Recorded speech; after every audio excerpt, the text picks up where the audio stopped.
Louvado seja nosso Senhor Jesus Cristo, para sempre seja louvado. No vídeo de hoje nós vamos falar sobre as virtudes teologais, que o Catecismo da Igreja nos fala sobre essas virtudes, o que são as virtudes teologais. Se você está procurando sobre esse assunto, acompanhe esse vídeo e nós vamos ler o Catecismo da Igreja, o que fala sobre isso.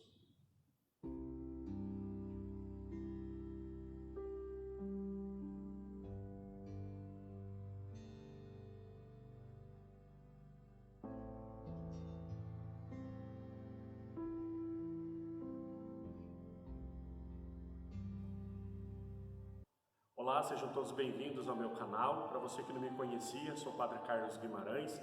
Convido a que se inscreva no canal, convido também a que você possa recomendar este vídeo a outras pessoas que se interessem por esses assuntos relacionados à igreja.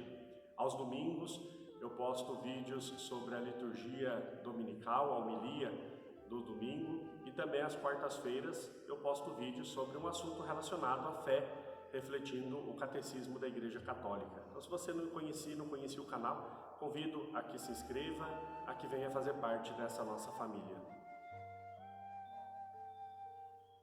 E convido você também a conhecer as redes sociais de evangelização, seja a minha página no Facebook, como também o meu Instagram. Eu vou deixar os links aqui na descrição do vídeo. Convido a que você me siga no Instagram e possa também conhecer a página Padre Carlos Guimarães. E no vídeo de hoje nós vamos falar sobre as virtudes teologais. O que são virtudes teologais? Qual a definição que o Catecismo da Igreja nos dá sobre este assunto? No vídeo passado eu falava sobre a caridade, e no vídeo eu citei que a caridade é uma das virtudes teologais. Realmente, as virtudes teologais são três: a fé, a esperança e a caridade. Então, nós vamos ler hoje o Catecismo da Igreja Católica, lembrando que o Catecismo é a fonte, é a base da nossa fé. Por isso nós vamos ler o que o Catecismo da Igreja nos fala sobre as virtudes teologais. Teologais nós já imaginamos estão relacionadas a Deus, Deus. Então, virtudes teologais são aquelas virtudes dadas por Deus a nós. Vamos ler o que o Catecismo nos fala sobre isso.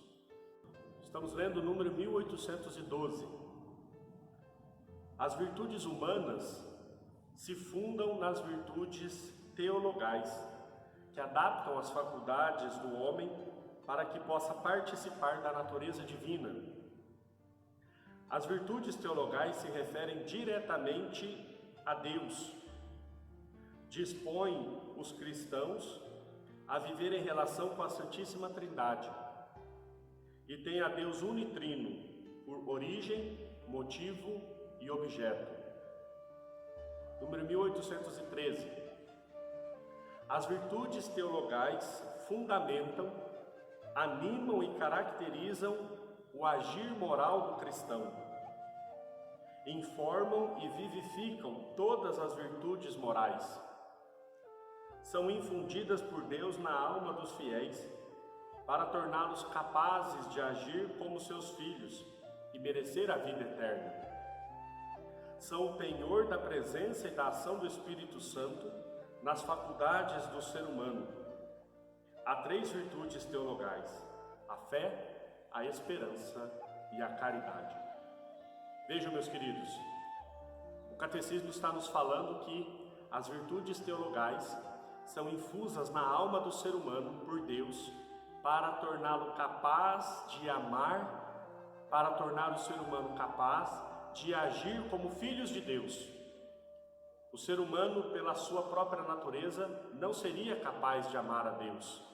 O ser humano, pela sua própria natureza, não seria capaz de esperar em Deus. O ser humano, pela sua própria natureza, não seria capaz de sequer acreditar em Deus. Por isso, Deus coloca no fundo da nossa alma o desejo e a capacidade de fazermos o bem. Deus coloca em nós o querer e o agir para o bem. Isso é uma virtude. E as virtudes teologais, vejam, as virtudes teologais, elas fundamentam, elas são a base, a estrutura para o ser humano viver todas as outras virtudes. Tudo que há de virtuoso no homem, todo o bem que o homem pode fazer, todo bem que o homem pode querer se funda nessa graça dada por Deus. Ou seja, o ser humano pensa, faz e quer o bem, porque Deus deu essa graça para ele. Isso são virtudes teologais: a fé, a esperança e a caridade. Como base de todas as outras virtudes, todo o bem, seja social, seja pessoal ou seja com Deus, todo o bem que o homem quer, pensa e faz, são baseados nessas três virtudes teologais. Continuando. Número 1814 fala sobre a fé.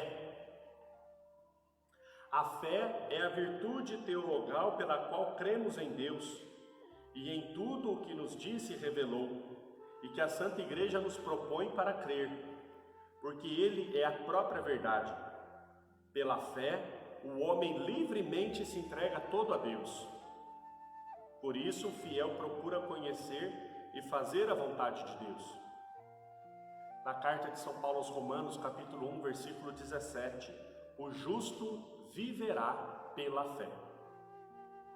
O dom da fé permanece naquele que não pecou contra ela, mas é morta sem as obras, como nos diz a carta de São Tiago, capítulo 2, versículo 26.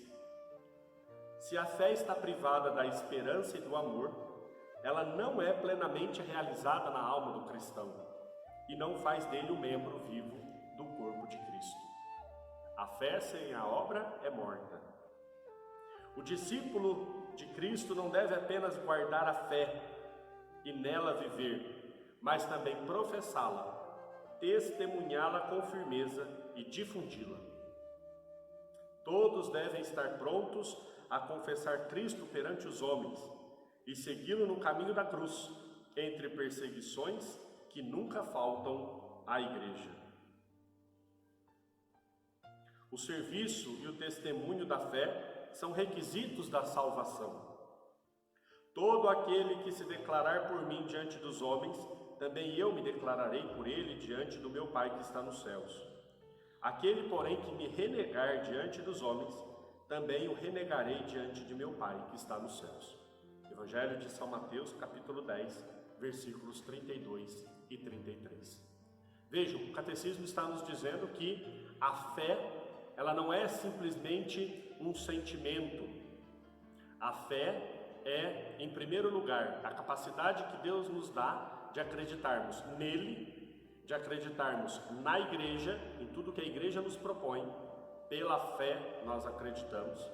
Mas de um modo especial, a fé, ela não deve ser simplesmente guardada como um ato egoísta, mas a fé, ela deve ser transmitida, testemunhada.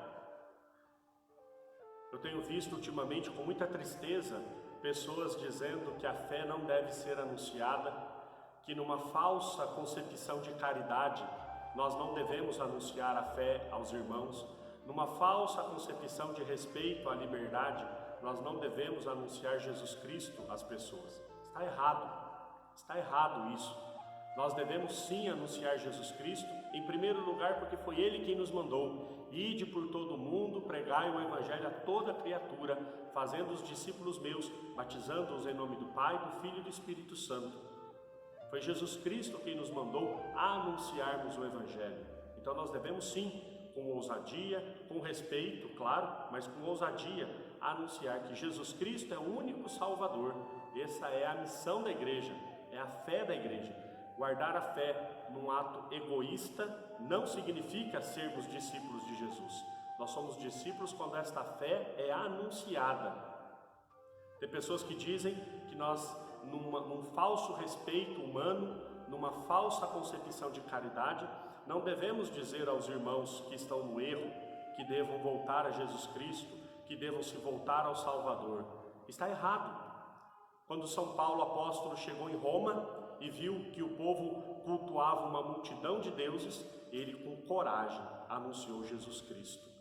Quando os missionários deixaram as terras europeias, enfrentando perigos e morte, e vieram até as nossas terras anunciar Jesus Cristo, por essa graça nós somos católicos. Por isso, nós não devemos, nos tempos de hoje, nos calar. Nós não devemos nos tempos de hoje, calar a voz da profecia, calar a voz do anúncio, que deve sempre dizer: Jesus Cristo é o Senhor. Então, dizer sobre a virtude da fé é dizer sobre o que nós cremos e dizer sobre o que nós anunciamos, com coragem, com testemunho, com caridade, sem dúvida, mas com ousadia também. Anunciar Jesus Cristo. Essa é a nossa fé. A virtude da esperança responde às aspirações de felicidade colocada por Deus no coração de todo homem. Assume as esperanças que inspiram as atividades dos homens, purifica-as para ordená-las ao reino dos céus, protege contra o desânimo, dá alento em todo o esmorecimento, dilata o coração na expectativa da bem-aventurança eterna. O impulso da esperança preserva do egoísmo, conduz à felicidade da caridade. Olha que bonito! A virtude da esperança. Em primeiro lugar, a virtude da esperança, nos diz o Catecismo da Igreja Católica, é aquela virtude pela qual nós não confiamos meramente nas nossas capacidades. Veja que bonito, meus irmãos. O Catecismo nos fala que a virtude da esperança é a virtude daqueles que confiam mais em Deus do que nas suas próprias capacidades. Algumas pessoas confundem esperança com autossuficiência. Por exemplo, se a pessoa passa por uma tribulação e ela diz assim: eu vou vencer porque eu sou capaz, eu consigo. Isso não é esperança, isso é autossuficiência. Esperança é esperar em Deus. Esperança é confiar em Deus. E é claro que a virtude da esperança, ela como base, como fundamento, ela encontra todas as nossas esperanças, todas as nossas forças e ela plenifica, confiando mais em Deus do que em nós mesmos, e eleva os nossos desejos de felicidade, os nossos desejos de realização. Vejam, uma das frases que nós mais escutamos hoje em dia, né? Deus nos quer felizes, Deus não quer ninguém triste. É claro que isso é verdade, é claro que isso acontece, é claro que Deus não quer ninguém triste. Mas vejam bem, muitas pessoas dizem essa frase: Deus não quer ninguém triste, para, por exemplo, justificar o divórcio. Ah, Deus não me quer triste, então vamos separar do meu marido. Não. Deus nos quer todos felizes. E onde existe a felicidade plena e eterna? No céu. Por isso, a virtude da esperança ordena todas as nossas, o nosso desejo de felicidade para a felicidade suprema. A virtude da esperança, ela ordena todos os nossos desejos de sermos felizes. Ela ordena todos os nossos desejos de nos realizarmos para a realização plena, para o céu. A virtude da esperança nos liga diretamente com a vida eterna. Eu espero a vida eterna. Por esperar a vida eterna, eu tenho capacidade de passar por sofrimentos. Eu tenho capacidade de assumir as consequências dos meus atos. Eu tenho capacidade de lutar contra os pecados, porque a minha esperança está no céu. Então vejam, esperança é completamente diferente de autossuficiência. Esperança é confiança em Deus. Esperança é acreditar mais em Deus do que em mim mesmo. Essa é a virtude da esperança a qual nos propõe o Catecismo da Igreja Católica. Esperar o céu, ordenar todas as nossas obras para o céu. E agora nós vamos refletir sobre a virtude da caridade. A caridade é a maior de todas as virtudes. Vamos ler o número 1822. A caridade é a virtude teologal pela qual amamos a Deus sobre todas as coisas, por si mesmo e a nosso próximo como a nós mesmos, por amor de Deus. A virtude da caridade, ela nos dá essa capacidade de vivermos o primeiro mandamento: amar a Deus sobre todas as coisas, amar a Deus de forma desprendida, amar a Deus porque Ele é Deus. São Francisco de Assis dizia que gostaria de amar a Deus de forma tão desprendida que nem mesmo o céu ele esperava em troca desse amor. Por isso, amar a Deus é amar porque Ele merece ser amado, porque Ele é bom, simplesmente porque Deus é bom. O apóstolo São Paulo traçou um quadro incomparável da caridade. A caridade é paciente, a caridade é prestativa, a caridade não é invejosa, não se ostenta, não se incha de orgulho, nada faz de inconveniente, não procura seu próprio interesse, não se irrita, não guarda rancor, não se alegra com a injustiça, mas se regozija com a verdade. Tudo desculpa, tudo crê, tudo espera, tudo suporta. Veja que bonito, dentre toda essa definição que São Paulo nos dá sobre a caridade, entra aqui as duas outras virtudes. Tudo espera e tudo crê.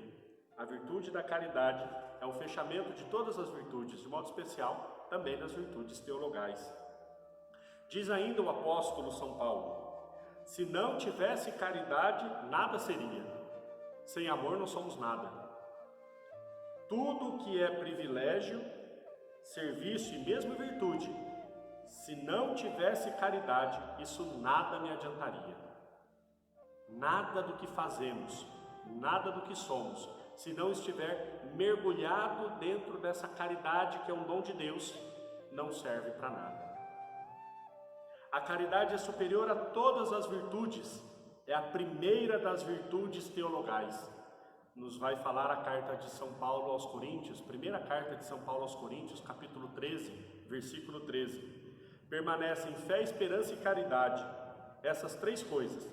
A maior delas, porém, é a caridade. O exercício de todas as virtudes é animado e inspirado pela caridade, que é o vínculo da perfeição. É a forma das virtudes, articulando-as e ordenando-as entre si, é a fonte e o termo da prática da fé cristã. A caridade assegura e purifica a nossa capacidade humana de amar, elevando-a à perfeição sobrenatural do amor divino. Veja que bonito, a caridade infusa nos nossos corações eleva a nossa capacidade de amar a uma capacidade sobrenatural.